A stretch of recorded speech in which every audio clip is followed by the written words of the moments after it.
Title देखने के बाद तो आप लोगों को समझ आ ही गई होगी कि ये कोई बर्थडे का सेटअप है और इसमें बहुत सारे मसले-मसाइल होने वाले हैं क्योंकि ये बर्थडे मुझे याद नहीं थी। वैसे तो मुझे ये बर्थडे हमेशा याद होती है मगर ये है कि आज के दिन मैं 1 दिन पहले इसे भूल चुकी थी क्योंकि मुझे लग रहा था शायद मेरे पास 1 से 2 दिन बाकी हैं। मैंने 1 महीना पहले से ही तैयारियाँ करनी शुरू की होती हैं कि किस तरह मैं इस सब चीज़ों को मैनेज करूँगी। मगर ये बर्थडे मैं भूल चुकी थी 1 दिन पहले। तो जब मुझे सुबह याद आया तो बहुत देर हो चुकी थी और चीज़ें प्रॉपर तरीके से प्लान करनी होती हैं। मैंने ये बर्थडे बहुत अच्छे तरीके से सेलिब्रेट करनी थी मगर मुझे समझ नहीं आ रहा था मैं किस तरह करूँ। मैंने इस बर्थडे के लिए जो भी बजट रखा हुआ था वो बजट मेरे पास ख़त्म हो चुका था क्योंकि मैंने उसमें से बासत का एक सूट ले लिया था और सूट लेने के पास जो मेरे पास पैसे बचे थे उसमें से मैंने अपने कपड़े ले लिए थे जो कि बासत ने पैसे मुझे वापस करने थे। वो पैसे उन्होंने अभी वापस नहीं किए थे और कुछ पैसे मुझसे इस्तेमाल हो गए थे। अब बाहर जा भी नहीं सकते थे और बाहर जाके भी सेलिब्रेट नहीं कर सकते थे। तो सबसे पहले मैं सुबह-सुबह उठी हूँ, सुबह-सुबह तो नहीं कह सकते तकरीबन 12 साढ़े 12 बजे का टाइम था। 12 साढ़े 12 बजे जब मैं उठी हूँ तो उस टाइम पे मैंने कपड़े वगैरह बासत को निकाल के दिए हैं, वो नहाने गए हैं। तो जैसे ही मैंने देखा कि नहाने चले गए हैं, उन्होंने मुझे बोला कि मेरा नाश्ता वगैरह बनाओ। नाश्ता बनाने से पहले मैं सबसे पहले चली गई फ्लावर शॉप के ऊपर और मुझे ये था कि जब तक ये नहा के 5-10 मिनट में निकलेंगे, मैं फ्लावर्स लेकर वापस आ जाऊँ। मगर मार्केट थोड़ा दूर थी। फटाफट मैं ईमान को साथ लेकर गई और वहाँ से जाके मैंने फ्लावर्स लिए। फ्लावर्स लेने के बाद जब मैं घर वापस आई, मैंने साइड टेबल पे इनके फ्लावर्स रखे और फ्लावर्स रखने के बाद मैंने नाश्ता वगैरह सर्व करना शुरू किया। बहरहाल इनको समझ नहीं आई थी, तो जब मैंने नाश्ता वगैरह सर्व किया, मैंने इनको फ्लावर्स दिए और इन्हें समझ नहीं आई ये किस टाइम पे लेकर आई है। उसके बाद ये नाश्ता वगैरह करके जा चुके थे और मुझे अब तैयारी करनी थी बर्थडे की। पहले तो मैंने सोचा कि मैं बर्थडे का केक बाहर से ले आती हूँ और अगर मैं बाहर से लेकर आती तो वो मुझे बहुत ज़्यादा महँगा पड़ता। तकरीबन ढाई से 3,000 रुपए का अकेला मुझे केक ही पड़ जाता। तो मेरे पास इतना बजट नहीं था कि मैं केक भी बाहर से करूँ और बाकी सारी चीज़ें भी बाज़ार से ही लूँ। टाइम भी बहुत कम था। फिर मैंने सोचा कि कुछ ना कुछ तो मुझे करना है, मगर सबसे बड़ी बात थी कि कभी भी लाइट नहीं गई, आज के दिन लाइट भी चली गई थी। घर पे लाइट भी नहीं थी, नज़र भी कुछ नहीं आ रहा था और यूपीएस हमारा चलते-चलते 2-3 दिन पहले बंद हो चुका था। तो मुझे बहुत ज़्यादा टेंशन होने लगी, मुझे ऐसा लग रहा था कि आज मैं ये नहीं कर पाऊँगी। तकरीबन 2 से 3 घंटे के बाद लाइट आई और अब तो टाइम इतना कम बच गया था कि मैंने अपनी बिल्कुल ही हिम्मत छोड़ दी थी कि मैं शायद ही कुछ कर पाऊँगी।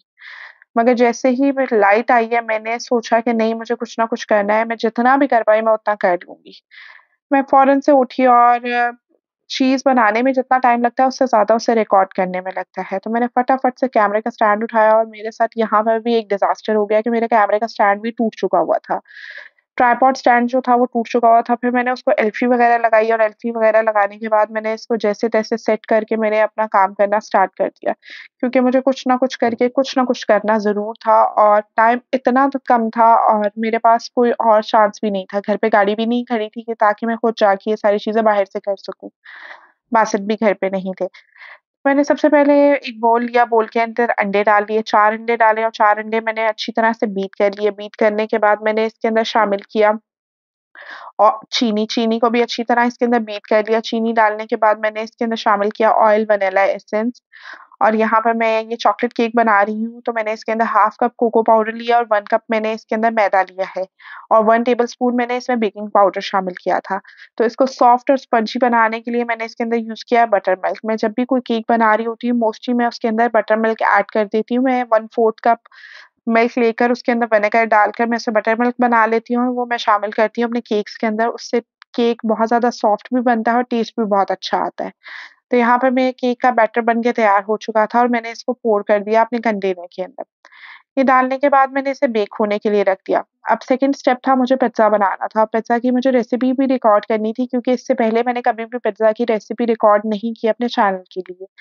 तो ये सारी चीज़ें भी साथ-साथ करनी थी और अगर मुझे पता होता कि मैं ये वीडियो अपलोड करूँगी तो शायद मैं सुबह का भी व्लॉग बनाती कि मेरे लिए कितना मुश्किल हुआ था सुबह जब मैं फूल लेकर आई और बाकी सारी चीज़ें लेकर आई।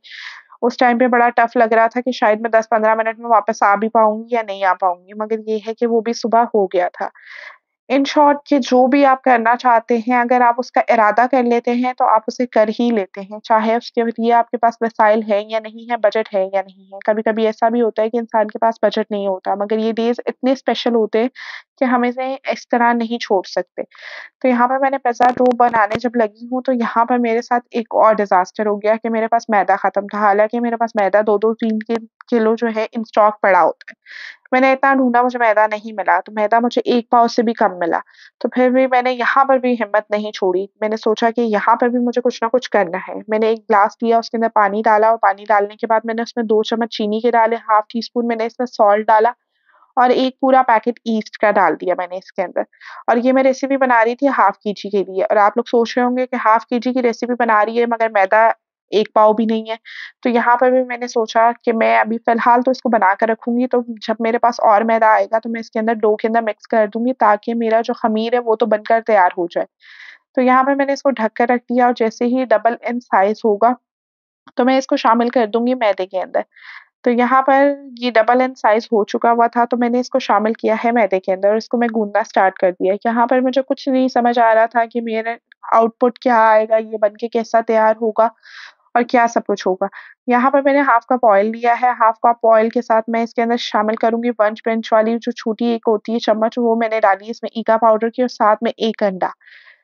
टाइम इतना कम था, कोई भी चीज़ मैंने प्रिपेयर नहीं की हुई थी, चीज़ें मैंने पहले से सेटलमेंट नहीं की हुई थी, जो जैसे नॉर्मली आप अपने घर में बना रहे होते हैं, बिल्कुल उसी तरह मैं लगी हुई हूँ और मुझे ये था ये किसी तरह टाइम पे हो जाए, क्योंकि मुझे उम्मीद नहीं लग रही थी, सब कुछ मुझे घर पे ही करना था। तो यहाँ पर मैं ये बनाती जा रही हूँ और मैंने अल्लाह के सहारे छोड़कर और मैंने ये सब कुछ करके रख दिया। मुझे नहीं पता था कि मैदा कहाँ से आएगा, मैदा कौन मुझे ला के देगा भी या नहीं ला के देगा। और फ़ोन मेरा जो है ट्राइपॉड स्टैंड पे लगा हुआ था और ट्राइपॉड स्टैंड पे जब मेरा फ़ोन लगा हुआ है, वो भी आप ट्राइपॉड भी देख सकते हैं, आपको थोड़ा-सा नज़र आ रहा होगा क्योंकि उसकी कोई सेटलमेंट हो ही नहीं रही थी। और बार-बार फ़ोन बज रहा था, कभी किसी की कॉल आ रही थी, कभी किसी की कॉल आ रही थी और मुझे वो भी रिजेक्ट करनी पड़ रही थी और ये रेसिपी भी मैं रिकॉर्ड कर रही थी और साथ-साथ मुझे ये सारे काम भी करने थे। फिर यहाँ पर मैंने एक पैन ले लिया और पैन के अंदर थोड़ा-सा ऑयल डाल दिया। ऑयल डालने के बाद मैं इसके अंदर शामिल कर दूँगी चिकन को। चिकन मैंने यहाँ पर हाफ केजी लिया है, बोनलेस चिकन था मेरे पास, तो मैंने इसको शामिल कर दिया अपने पैन के अंदर। मैं बहुत तरह से पिज़्ज़ा की रेसिपी बनाती हूँ, ये बहुत क्विक सी रेसिपी थी ताकि ये जल्दी-जल्दी बनकर तैयार हो जाए और इसमें मुझे बहुत सारी चीज़ें नहीं डालनी पड़े क्योंकि मेरे पास टाइम ही इतना कम था, मुझे बाकी सारी चीज़ों को भी मैनेज करना था। केक आपका ठंडा होता है, ठंडा होने के बाद उसको फ्रॉस्टिंग के लिए भी थोड़ा टाइम चाहिए होता है। तो यहाँ पर मैं जो चिकन है उसको ऑयल के अंदर अच्छी तरह से फ्राई कर लूँगी और फ्राई करते हुए मैं इसके अंदर शामिल कर रही हूँ 1 चम्मच अदरक-लहसुन का पेस्ट। अगर आपको भी कभी क्विक इसी तरह पिज़्ज़ा बनाना हो तो आप बना सकते हैं, बनकर बहुत ज़बरदस्त तैयार होता है और आप इसे ईज़िली मैनेज भी कर सकते हैं। कभी भी ये नहीं सोचें कि हमारे पास ये नहीं है, वो नहीं है, हमेशा उसका अल्टरनेटिव भी होता है। अगर आपके पास कोई चीज़ नहीं है तो उसका अल्टरनेटिव ज़रूर होता है। एक चीज़ की वजह से आप सारा काम अपना छोड़कर नहीं बैठ सकते हैं। तो यहाँ पे मैंने आज की इस पूरी इसमें यही सीखा कि कोई चीज़ अगर आपके पास नहीं है और आपने हिम्मत कर ली है तो आप उस चीज़ को कंप्लीट कर ही लेते हैं। बच्चे थे वो भी साथ-साथ रो रहे हैं मगर मुझे ये है काम भी करना था। यहाँ पे तंदूरी मसाला मैंने इसके अंदर 2 चम्मच डाले हैं और 2 चम्मच तंदूरी मसाले के साथ मैं इसके अंदर डाल रही हूँ हॉट सॉस। ये टीस्पून थी इस वजह से मैंने 4 डाली हैं, आप चाहें तो इसमें 2 टेबल स्पून्स डाल सकते हैं। जब भी आपको किसी भी चीज़ का मिक्सचर तैयार करना है, तो आप इस तरह बना सकते हैं और ये टेस्ट में बहुत अच्छा बन के तैयार होता है। अगर आपके पास तंदूरी मसाला नहीं है यहाँ पर, तो आप टिक्का मसाला भी यूज़ कर सकते हैं। इसके अलावा मैं इसके अंदर शामिल करूँगी half tea spoon mixed herbs और हाफ टी स्पून ही मैं इसके अंदर शामिल करूँगी कुटी हुई काली मिर्च। ये सारी चीज़ें मैं साथ-साथ उठा-उठा के कर रही थी। इससे पहले अगर आपने देखा होगा तो वो सारी चीज़ें प्रिपेयर हुई हुई मेरी साइड पे पड़ी होती हैं, जिसको मुझे उठा के डालना होता है, तो ना तो वीडियो इतनी लंबी होती है और ना ही इतना काम मुश्किल होता है। मगर अगर आप लोग मेरी इस वीडियो के पीछे मेहनत देखें तो वो बहुत ज़्यादा है बाकी वीडियोज़ के मुकाबले में, क्योंकि ये वीडियो मैंने बहुत मुश्किल से बनाई, सब कुछ आप लोगों के लिए रिकॉर्ड किया कि किस तरह आप लोग भी इस चीज़ को मैनेज करके कर सकते हैं। अगर आप देखेंगे कि ये प्रोफ़ेशनली अच्छी नहीं बनी हुई तो उस चीज़ के लिए सॉरी, क्योंकि मैं पूरी कोशिश कर रही थी कि मैं इसको बस रिकॉर्ड कर पाऊँ। तो यहाँ पर मैंने इसके अंदर नमक शामिल कर दिया था और नमक शामिल करने के बाद मैंने थोड़ा-सा पानी डालकर इसको ढक कर रख दिया था ताकि चिकन तैयार हो जाए। यहाँ पर मैं अब सब्जियाँ काट लूँगी क्योंकि मुझे एक वेज पिज़्ज़ा बनाना था और वेज पिज़्ज़ा के साथ मुझे साथ में मिक्स्ड भी बनाने थे। यहाँ पर मैं क्यूब्स में सब्जियाँ डाल लूँगी और ये मैंने प्याज़ ले लिया और प्याज़ को मैं चॉप कर लूँगी। अगर आप लोगों ने आज तक कभी भी वेज पिज़्ज़ा नहीं ट्राई किया, तो मेरी इस रेसिपी को देखने के बाद वेज पिज़्ज़ा ज़रूर ट्राई कीजिएगा। क्योंकि वेज पिज़्ज़ा बन के इतना ज़बरदस्त तैयार होता है कि शायद चिकन वाला पिज़्ज़ा भी इतने मज़े का नहीं होता है। तो यहाँ पर मैंने सब्जियाँ अपनी काट ली थी, यहाँ पर सबसे पहले मैंने इसे प्याज़ को चॉप किया, प्याज़ के बाद मैं शिमला मिर्च को भी चॉप कर लूँगी। और अगली मैं आपके साथ रेसिपी जो शेयर करूँगी बहुत ही जल्द वो पनीर की रेसिपी होगी। पनीर की आपने बहुत ज़्यादा रेसिपीज़ देखी होंगी मगर ये रेसिपी इतनी ज़बरदस्त होने वाली है क्योंकि नो कॉस्ट आपके पास पनीर बन जाएगा। वैसे अगर आप 1 या 2 किलो पनीर दूध से पनीर बनाते हैं तो वो बहुत कम बनकर तैयार होता है। मगर मैं आपको पनीर की ऐसी रेसिपी बताऊँगी जिसमें आपका ₹1 भी नहीं लगेगा दूध के ऊपर और आपका इतना सारा पनीर बन के तैयार हो जाएगा। जी हाँ, इस तरह की ही रेसिपी मैं आपके साथ शेयर करने वाली हूँ। इतना ज़बरदस्त पनीर बन के तैयार होता है, मैंने भी 2 दिन पहले बनाया है और आज मैं पिज़्ज़ा के अंदर उसको यूज़ करूँगी और वो इतना अच्छा बन के तैयार हुआ है कि पनीर का टेस्ट चिकन से ज़्यादा अच्छा आ रहा है पिज़्ज़ा के अंदर। वो पनीर किस तरह बनेगा डिटेल रेसिपी आपके साथ शेयर करूँगी, उसमें बिल्कुल आपके कोई पैसे नहीं लगने वाले और आपको इतना ढेर सारा पनीर बनकर तैयार होने वाला है। तो यहाँ पर मैं मशरूम्स को भी काट लूँगी और मशरूम्स के मैंने फ्रेश वाले यूज़ किए हैं, कैन वाले यूज़ नहीं किए। इसका टेस्ट मुझे ज़्यादा अच्छा लगता है एज़ कम्पेयर टू कैन वाले। तो यहाँ पर हम लोगों ने सब कुछ तैयार कर लिया है और यहाँ पर मेरे पास मैदा भी आ गया था। मैदा जब मैंने मँगवा लिया है तो ये काफ़ी टाइम हो चुका था। तो अगर आप लोगों के साथ भी कभी ऐसा हो कि आपके पास मैदा नहीं है, आप थोड़े-से मैदे की डो बना के रखते हैं, डो लगा के रखते हैं, वहाँ पर आपका जो है ख़मीर तैयार हो जाएगा और दूसरा मैदा जब आप गूँदेंगे तो वो ख़मीर वाली जो डो है वो आप इसके अंदर मिक्स कर दें। तो इस तरह आपका पिज़्ज़ा भी बहुत अच्छा बन के तैयार हो जाएगा और आपको ज़्यादा टेंशन भी नहीं होगी। थोड़े से मैदे से पहले आप अपना ख़मीर तैयार कर लें और ख़मीर वाला पिज़्ज़ा बना हुआ भी बहुत अच्छा होता है। अगर आप थोड़ा-सा ख़मीर पहले बना लेते हैं। तो यहाँ पर मैंने अपने आटे को जो है पानी के साथ गूँदना शुरू कर दिया है और यहाँ पर मैं इसे अच्छी तरह से गूँध लूँगी। जब मैं इसे गूँध लूँगी तो इसके अंदर मैं शामिल कर दूँगी जो मेरी डो बनाई हुई है, जैसे कि आप साइड पे देख रहे हैं कि मैंने वो डो बना के रखी हुई थी। ये मेरी बड़ी अच्छी-सी डो बन के तैयार हुई हुई थी, ये डबल इन साइज़ थी मगर मैंने इसे पंच करके हाफ़ कर दिया था, तो यहाँ पर आपको शायद कम फूली हुई नज़र आ रही है। इसको अच्छी तरह से मिक्स कर लेंगे और आपको पिज़्ज़ा की जब भी डो बनानी है, तो आपको इसे काउंटर टॉप के ऊपर गूँदना है क्योंकि काउंटर टॉप के ऊपर इसकी बहुत अच्छी नीडिंग होती है। जितनी अच्छी आप नीडिंग करेंगे, उतना अच्छा आपका पिज़्ज़ा बन के तैयार होगा। यहाँ पर मैं ये सारी चीज़ें काउंटर से हटा लूँगी और इसे काउंटर के ऊपर गूँदना शुरू करूँगी जिस तरह मैं नॉर्मली गूँधती हूँ। इस तरह आपको हथेली की मदद से इसे गूँदना है। जैसे ही आप इसके अंदर सारी चीज़ें मिक्स कर देते हैं, उसके बाद आपको तकरीबन 10 से 15 मिनट मुसलसल इसे इसी तरह गूँदना है और जब आप इसे अच्छी तरह से इस तरह गूँदेंगे, तो इसके अंदर जो स्ट्रेच है वो बढ़ता जाएगा और जैसे-जैसे इसका स्ट्रेच बढ़ता जाएगा, आपका पिज़्ज़ा की जो डो है, वो बड़ी ज़बरदस्त सी बन के तैयार हो जाएगी। तो यहाँ पर मैंने इसको काउंटर टॉप के ऊपर पटकना शुरू कर दिया है। काउंटर टॉप के ऊपर जब आप ज़ोर से पटकते हैं, तो तब भी आपकी डो बहुत अच्छी बन जाती है। तो यहाँ पर मैं इसको बार-बार नीड कर रही हूँ और मुसलसल इसको तकरीबन 10 से 15 मिनट लगते हैं नीड करते हुए। तो यहाँ पर ऑलमोस्ट मेरी डो बनकर तैयार हो चुकी थी और डो मेरी इतनी ज़बरदस्त बन के तैयार हुई थी, आगे मैं आपको वीडियो के अंदर दिखाऊँगी कि कितना अच्छा इससे पिज़्ज़ा बन के तैयार हुआ था। हालाँकि मेरी बिल्कुल इस तरह था कि मुझे लग ही नहीं रहा था कि मैं पिज़्ज़ा बना पाऊँगी। तो यहाँ पर ये डो हमारी रेडी हो चुकी थी। डो को मैंने डालकर साइड पे रख दिया और अपने पिज़्ज़ा की प्रिपरेशन स्टार्ट की। यहाँ पे मेरे पास पिज़्ज़ा सॉस भी घर पे नहीं थी और वो भी मुझे लास्ट मोमेंट पे खुद बनानी थी। पिज़्ज़ा सॉस तो जैसे-तैसे बन ही जाती मगर वो बिल्कुल गरम-गरम भी आप पिज़्ज़ा के ऊपर स्प्रेड नहीं कर सकते। और सबसे मुश्किल काम जो था वो केक को असेंबल करना था क्योंकि केक की फ्रॉस्टिंग करके उसे ठंडा भी होना था और उसकी फ्रॉस्टिंग में भी काफ़ी टाइम लग जाता है। यहाँ पर केक मेरे से थोड़ा-सा ज़्यादा जो बेक हो चुका था जिसकी वज़ह से वो थोड़ा-सा ड्राई था। ड्राई तो था ही था, उसके बाद मैं इसको क्लिंग रैप चढ़ा के नहीं रख सकी ताकि उसके अंदर उसका मॉइस्चर लॉक हो सके और इसको फ्रिज में भी रखना होता है। क्योंकि ये काम मुझे बहुत जल्दी-जल्दी करने थे, इस वज़ह से कभी मैं इस साइड पे थी, कभी उस साइड पे थी। मगर फिर भी ये चीज़ें बहुत अच्छी, बहुत परफेक्ट बनकर तैयार हुई थी। तो यहाँ पर मैंने केक को काट लिया था और काटने के बाद व्हिपिंग क्रीम लेकर उसे व्हिप कर लिया था। यहाँ पर मैंने अपने अंदाज़े से तकरीबन 1 and a half cup cream लेकर उसे अच्छी तरह से व्हिप कर लिया था।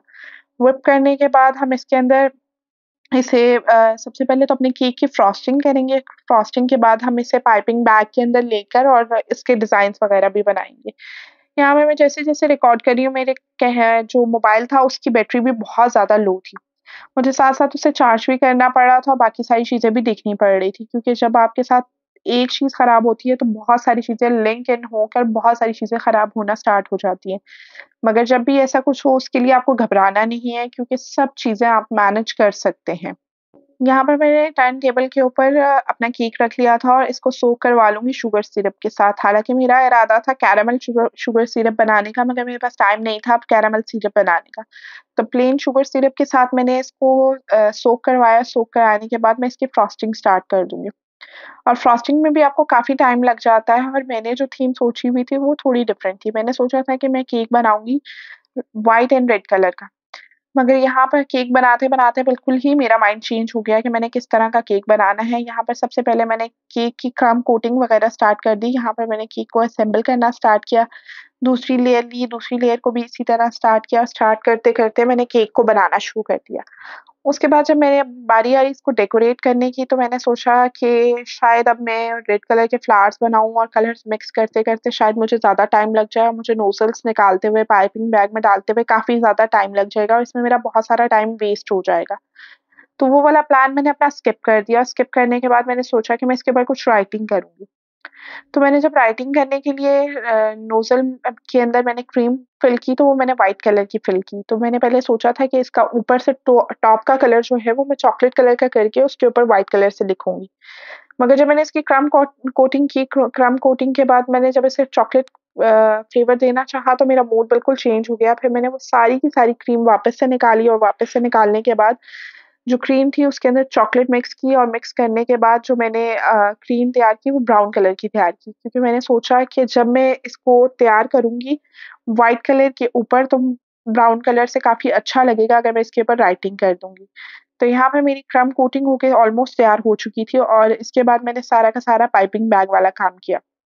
जब मैंने इसके ऊपर राइटिंग स्टार्ट की, वो भी मैं रिकॉर्ड कर रही थी, मगर वो क्लिप पता नहीं किस वजह से रिकॉर्ड नहीं हो सका। तो जब मैं राइटिंग कर रही थी, तो उस टाइम पे नोज़ल के अंदर चॉकलेट फँस गई और वो नोज़ल में से निकल ही नहीं रही थी। फिर मुझे सारी की सारी चॉकलेट और फ्रॉस्टिंग निकालनी पड़ी, और निकाल कर दोबारा से मैंने उसको ठीक किया, और ठीक करने के बाद दोबारा से फिलिंग की। ये वो चॉकलेट थी, चॉकलेट मैंने चॉकलेट मेल्ट कर ली थी माइक्रोवेव के अंदर रख के।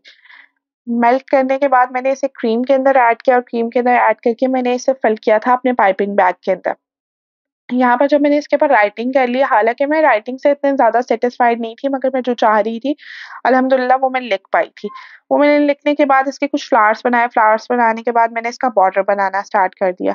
बॉर्डर बनाकर मैंने इसको ट्रे के ऊपर ट्रांसफ़र किया, और ट्रांसफ़र करने के बाद मुझे जो इसकी जो बाकी सारी चीज़ें थी उसको भी थोड़ा-सा सेट करने के बाद मेरा केक ऑलमोस्ट अल्हम्दुलिल्लाह तैयार हो गया था। अब केक की वज़ह से तो मैं टेंशन फ्री हो चुकी थी, अब बारी थी पिज़्ज़ा की।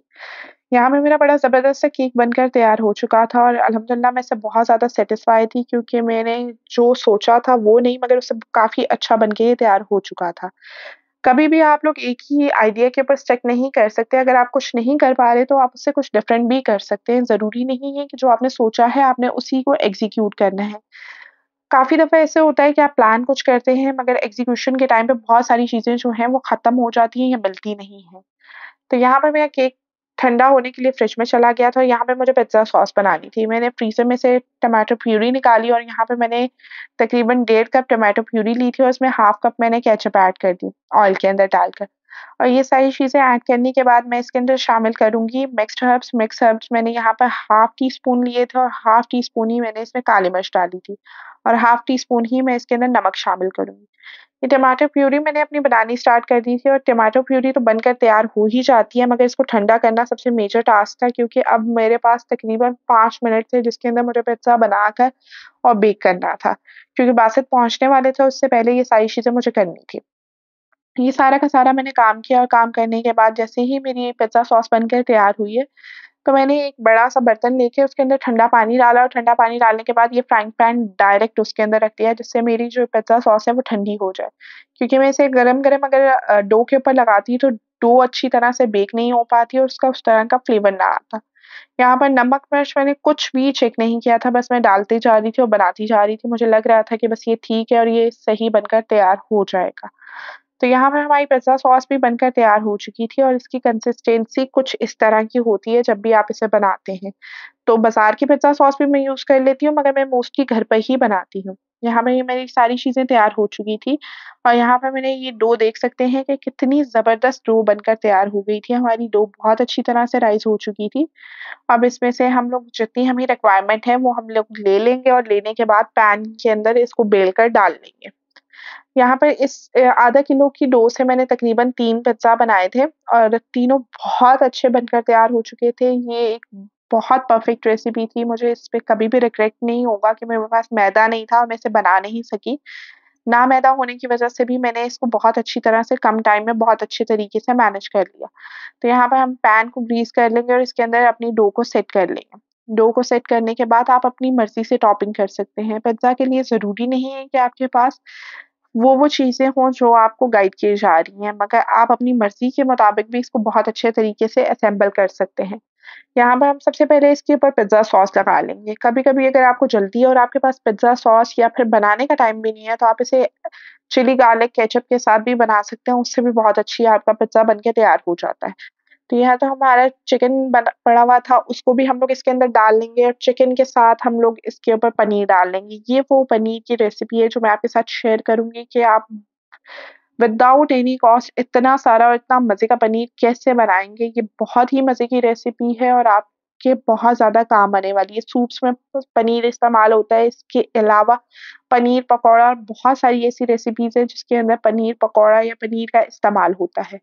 यहाँ पर हम इसके ऊपर चीज़ डाल लेंगे और चीज़ डालने के बाद हम इसपे ऑलिव्स डाल लेंगे। इसमें मैंने मशरूम्स नहीं डाले थे क्योंकि बासत के एक फ्रेंड हमारे घर आए हुए थे, जो मशरूम नहीं पसंद करते। तो इस वाले पिज़्ज़ा के अंदर मैंने मशरूम ऐड नहीं किए थे और ऊपर से मैं इसके ऊपर मिक्स्ड हर्ब्स डाल लूँगी और साथ में मैं यहाँ पर रेड चिली फ्लेक्स डाल लूँगी। रेड चिली फ्लेक्स वग़ैरह डालने के बाद ये हमारा बहुत ज़बरदस्त सा पिज़्ज़ा बन के तैयार हो चुका था और अब यहाँ पे मैं टेंशन फ्री हो चुकी थी क्योंकि मैंने पिज़्ज़ा बेक होने के लिए रख दिया था।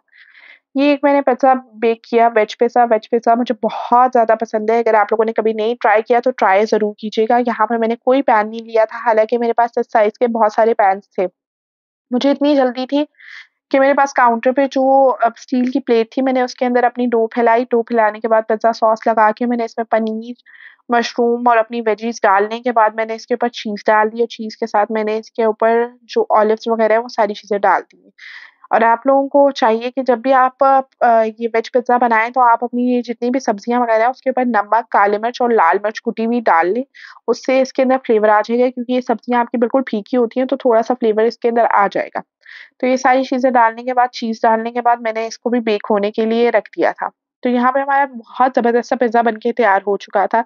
केक, फ्लावर्स और ये सारी चीज़ें रखने के बाद मैंने टेबल सेट कर दिया और यहाँ पर पास्ता आ चुके थे और ये इनके लिए बहुत अच्छा सरप्राइज़ था क्योंकि इतने कम टाइम में बिना कुछ घर पे हुए और इतना सब कुछ मैनेज करना बहुत मुश्किल था, मगर अल्हम्दुलिल्लाह मैं कर पाई। उम्मीद करती हूँ मेरी आज की वीडियो आपको बहुत पसंद आई होगी और अगर आपको मेरी आज की वीडियो या मेरी एफर्ट पसंद आई है तो मेरे चैनल को सब्सक्राइब करें, बेल आइकन के बटन को प्रेस करें ताकि आने वाली न्यू वीडियोज़ की अपडेट्स आपको टाइमली मिलती रहें। Thank you so much. अगर आप लोग इस तरह की और वीडियो या और कंटेंट देखना चाहते हैं तो कमेंट सेक्शन में मुझे ज़रूर बताइएगा। मैं आपके फीडबैक का इंतज़ार करूँगी। यहाँ पर ये हम पिज़्ज़ा स्लाइस जब कट कर रहे थे उस टाइम मैंने ये वीडियो बनाई थी और ये हमारा पिज़्ज़ा बहुत अच्छा, बहुत सॉफ्ट और बहुत मज़े का बन के तैयार हुआ था। ये लास्ट वाला पिज़्ज़ा जो था ये मेरा वेज पिज़्ज़ा था जो मैंने छोटा-सा बनाया था और ये भी बहुत अच्छा बन के तैयार हुआ था। Thank you so much. अल्लाह हाफ़िज़।